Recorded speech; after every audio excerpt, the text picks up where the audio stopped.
বন্ধুরা, আজ আমি শ্রী শ্রী রামকৃষ্ণের কিছু অমৃত কথা পাঠ করব।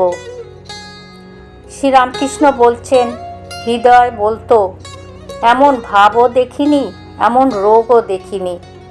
তখন আমার খুব অসুখ, সরা বাড়ছে যাচ্ছি, মাথায় যেন 2 লাখ পিঁপড়ে কামড়াচ্ছে, কিন্তু ঈশ্বরীয় কথা রাত দিন চলছে। নাটাগড়ের রাম কবিরাজ দেখতে এলো। সে দেখে আমি বসে বিচার করছি। তখন সে বলল, এ কি পাগল, 2খানা হাড় নিয়ে বিচার করছো? কেশবকে ঠাকুর বলছেন, তোমার অসুখ হলেই আমার প্রাণটা বড় ব্যাকুল হয়। আগের বারে তোমার যখন অসুখ হয়, রাত্রির শেষ প্রহরে আমি কাঁদতাম, বলতাম, মা, কেশবের যদি কিছু হয় তবে কার সঙ্গে কথা কইব? তখন কলকাতায় এলে ডাবচিনি সিদ্ধেশ্বরীকে দিয়েছিলাম, মার কাছে মেনেছিলাম যাতে অসুখ ভালো হয়।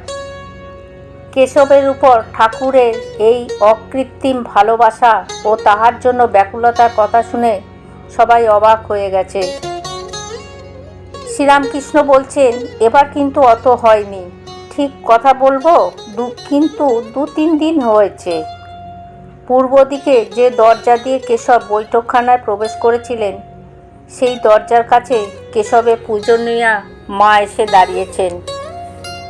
সেই দরজার থেকে উমানাথ ঠাকুরকে বলছেন, মা আপনাকে প্রণাম জানাচ্ছেন। ঠাকুর হাসতে লাগলো। উমানাথ আবার বলছেন, মা বলছেন কেশবের অসুখটা যাতে সারে। ঠাকুর বলছেন, মা, আনন্দময়ীকে ডাকো, তিনি দুঃখ দূর করবেন।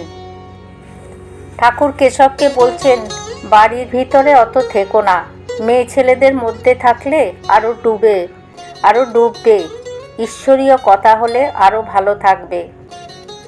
গম্ভীরভাবে কথাগুলো বলে আবার বালকের ন্যায় হাসছেন।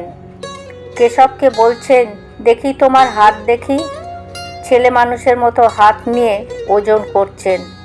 অবশেষে বলছেন, না, তোমার হাত হালকা আছে। যারা খল তাদের হাত ভারী হয়। উমানাথ দরজার থেকে আবার বলছেন, মা বলছেন কেশবকে আশীর্বাদ করুন। শ্রীরামকৃষ্ণ গম্ভীর স্বরে বলছেন, আমার কি সাধ্য, তিনিই আশীর্বাদ করবেন। তোমার কর্ম তুমি করো মা, লোকে বলে আমি করি। এবার ঠাকুর বলছেন, ঈশ্বর 2বার হাসেন। একবার হাসেন যখন 2 ভাই জমি বকরা করে আর দড়ি মেপে বলে, এই দিকটা আমার, ও দিকটা তোমার।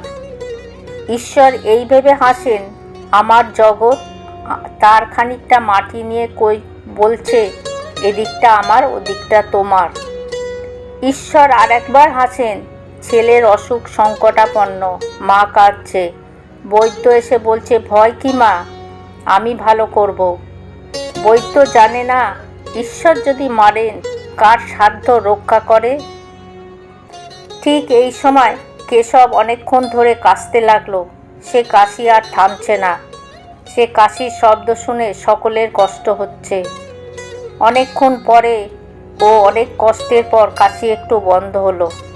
কেশব আর থাকতে পারছে না। ঠাকুরকে ভূমিষ্ঠ হয়ে প্রণাম করলেন। কেশব প্রণাম করে অনেক কষ্টে দেয়াল ধরে সেই দরজা দিয়ে নিজের কামরায় পুনরায় গমন করলেন। বন্ধুরা, আজ আমি এখানেই পাঠ শেষ করলাম। জয় ঠাকুর, জয় মা।